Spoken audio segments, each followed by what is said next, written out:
kita ambil beberapa tips ya. Ini lagi-lagi tips motivasional untuk kita bisa bermimpi yang benar dan mewujudkan mimpi yang benar.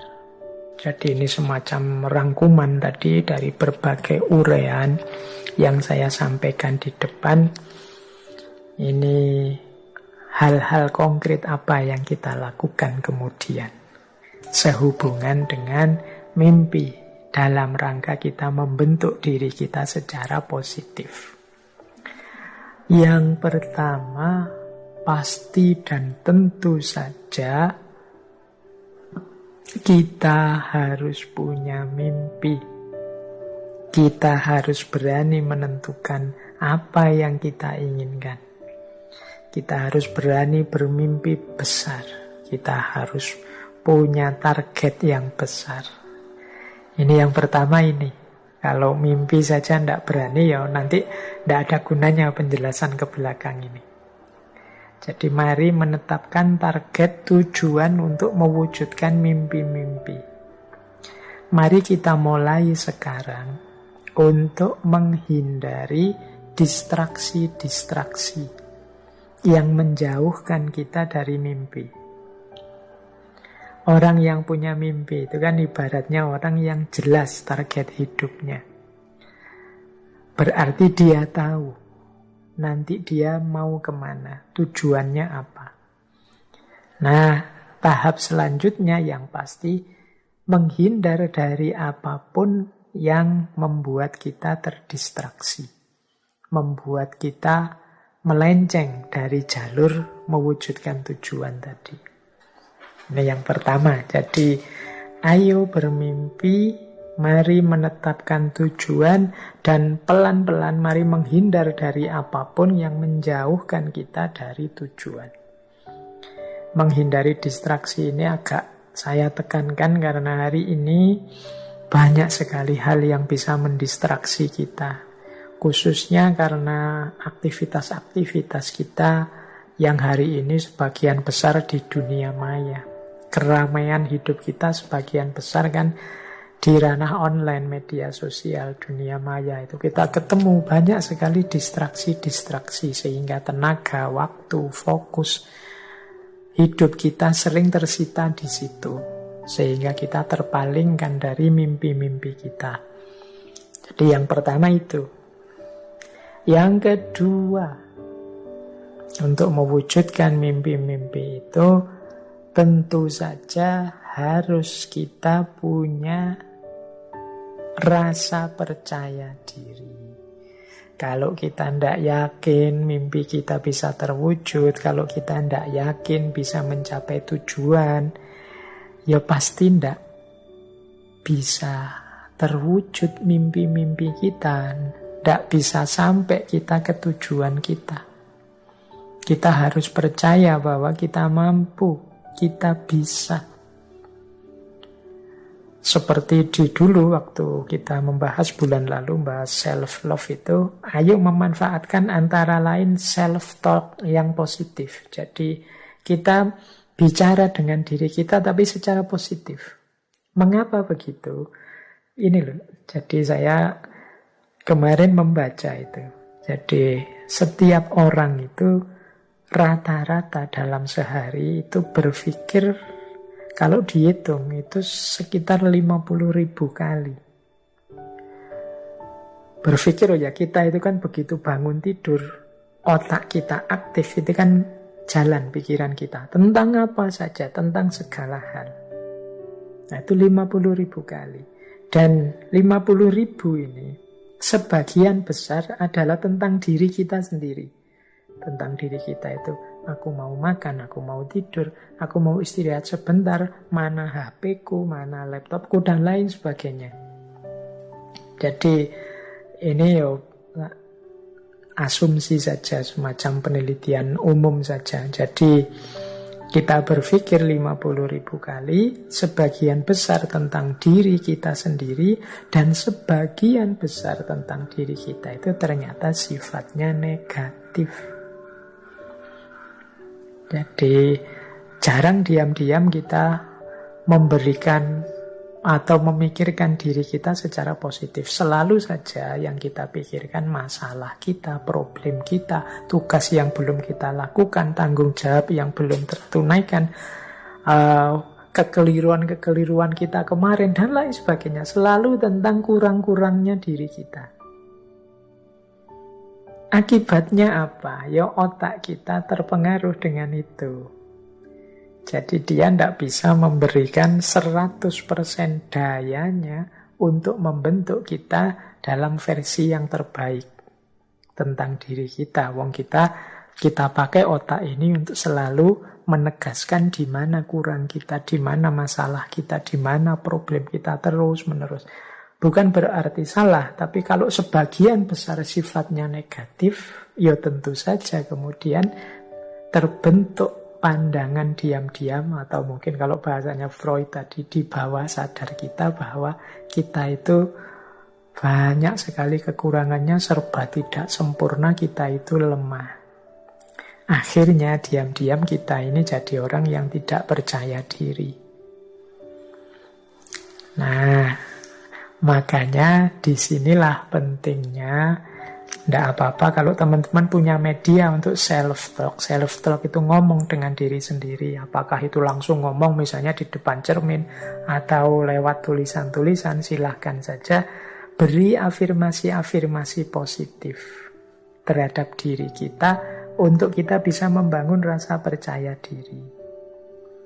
Misalnya kita bilang ya pada diri kita, ya aku ini banyak kekurangan, tapi aku berhak dicintai. Aku ini punya hak untuk gembira.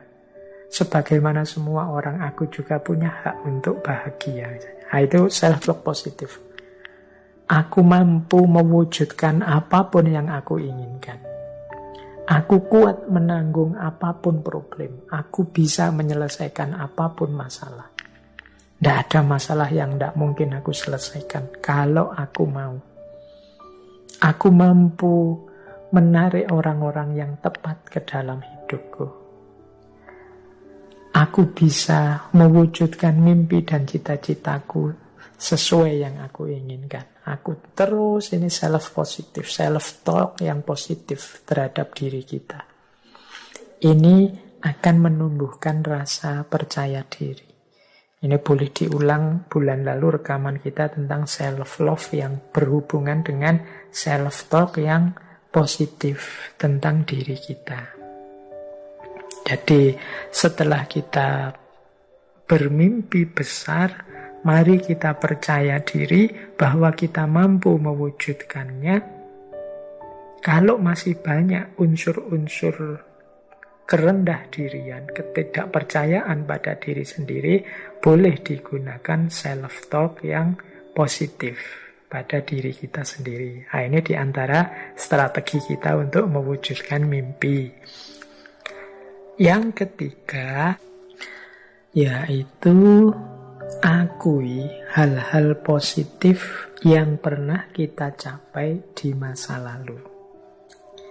Nah, ini akan membantu kita mewujudkan rasa percaya diri.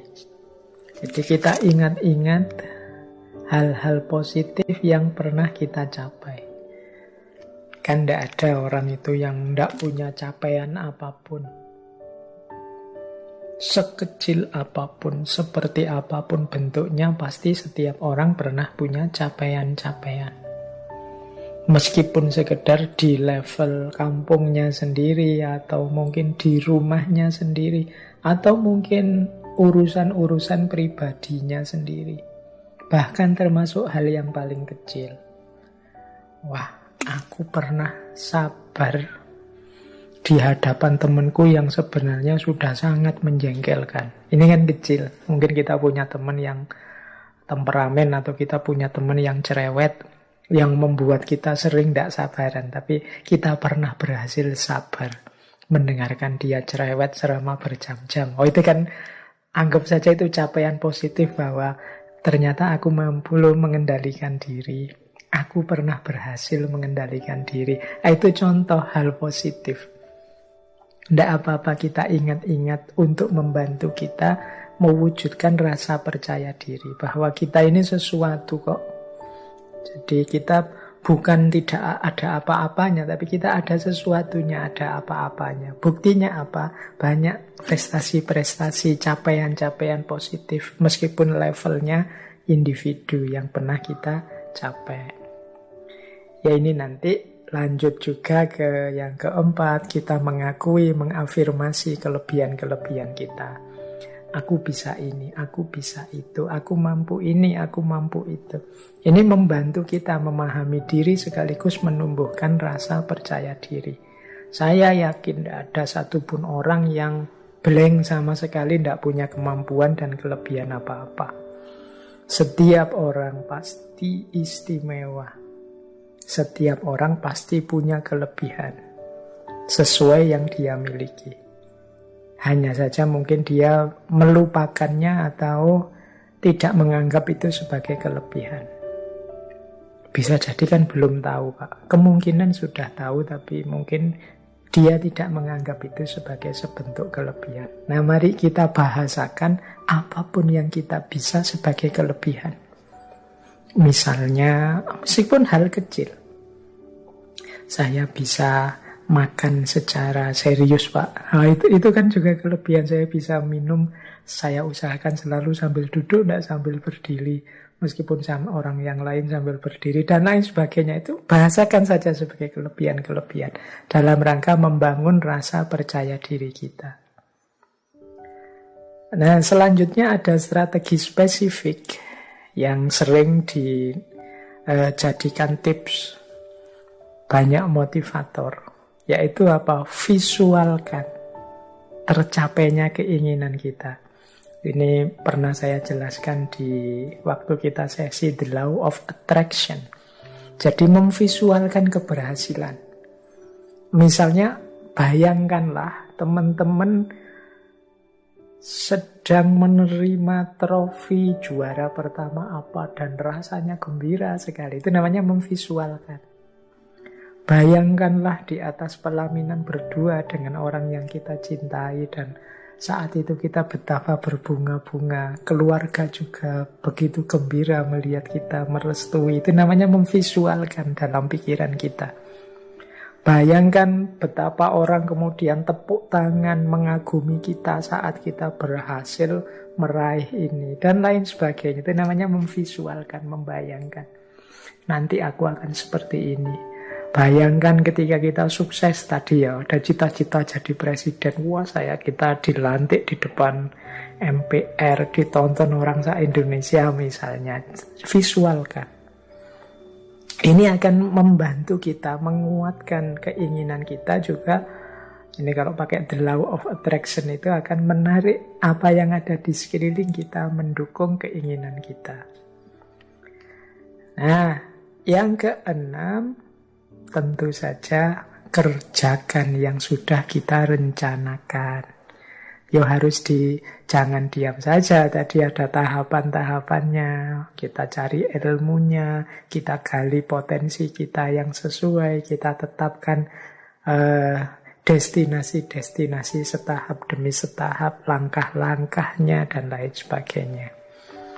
Yang nomor 6 ini wajib kita jalankan biar mimpi tidak sekedar mimpi. Kalau kita hanya memvisualkan saja tanpa mengupayakan, tidak melakukan apa saja, terus diam, pasif. Kita mengakui kelebihan kita, terus diam saja. Mimpi tetap akan jadi mimpi. Tidak berperan sebagai orientasi dan tujuan. Maka harus kita jalankan, ada upayanya. Yang ketujuh, kita harus terbuka kalau ada kritik dan masukan yang baik, yang produktif dari orang lain. Terbuka itu bukan berarti masukannya orang lain pasti diterima. Tapi monggo kalau ada orang mengomentari kita, mengkritik kita, nanti kita menyesuaikan. Ini cocok enggak, sesuai enggak dengan target dan keinginanku. Jangan jadi orang yang tertutup. Karena kita juga manusia yang terbatas. Kadang-kadang yang kita anggap baik, kita anggap excellent, ternyata dalam pandangannya orang lain yang mungkin luput kita lihat, mereka lebih tahu sisi-sisi lemahnya. Nah, itu pentingnya kita untuk selalu terbuka masukan dan kritik dari orang lain. Yang kedelapan, jangan pernah menyerah terhadap mimpi kita. Mungkin banyak kesulitan, mungkin banyak hal-hal yang mendistraksi kita, mungkin banyak masukan-masukan yang membuat kita down. Tapi jangan pernah menyerah. Boleh teman-teman mengambil pelajaran dari banyak tokoh besar dunia siapapun, atau idola-idola teman-teman siapapun yang begitu tekun, begitu pantang menyerah apapun kesulitan hidupnya. Tapi jangan pernah menyerah atas mimpimu. Kalau kata Khalil Gibran tadi kan, jangan mau menukar mimpimu dengan emas dan perak. Yang kesembilan, kalau nanti sukses, syukuri dan rayakan. Jangan dianggap sepi, jangan dianggap biasa. Biar nanti lebih semangat lagi. Wah, ternyata segembira ini sukses. Itu terus berarti ayo target lagi ya. Itu loh ke depannya. Biar lebih semangat. Kalau sudah sukses kok santai saja, ya sudahlah, sudah berhasil sekarang, ya wis. Itu kurang heboh. Kalau kurang heboh mungkin untuk cita-cita selanjutnya kita tidak terlalu semangat lagi. Boleh kita rayakan ya sesuai dengan situasi kondisi kita. Memberi hadiah diri kita sendiri atau berterima kasih pada siapapun yang menurut kita memberi kontribusi. Tidak masalah, kita syukuri, kita rayakan. Dan yang terakhir, tentu saja ketika mimpi-mimpi kita tercapai, terwujud, orientasi hidup kita semoga tidak hanya kesenangan, kenyamanan kita sendiri, tapi juga berbagi manfaat, berbagi maslahat kepada sesama atas capaian atau kesuksesan tersebut. Jadi jangan mengejar senang sendiri, sukses sendiri, berhasil sendiri, tapi juga selanjutnya berpikir apa yang bisa diberikan untuk sesama. Oke, saya kira itu ya teman-teman. Ternyata waktunya sudah sampai, malah sudah lewat sedikit. Saya kira itu materi untuk malam hari ini. Jadi pesan utamanya, beranilah bermimpi dan seriuslah wujudkan mimpi tadi. Disitulah nanti diri kita terdefinisikan.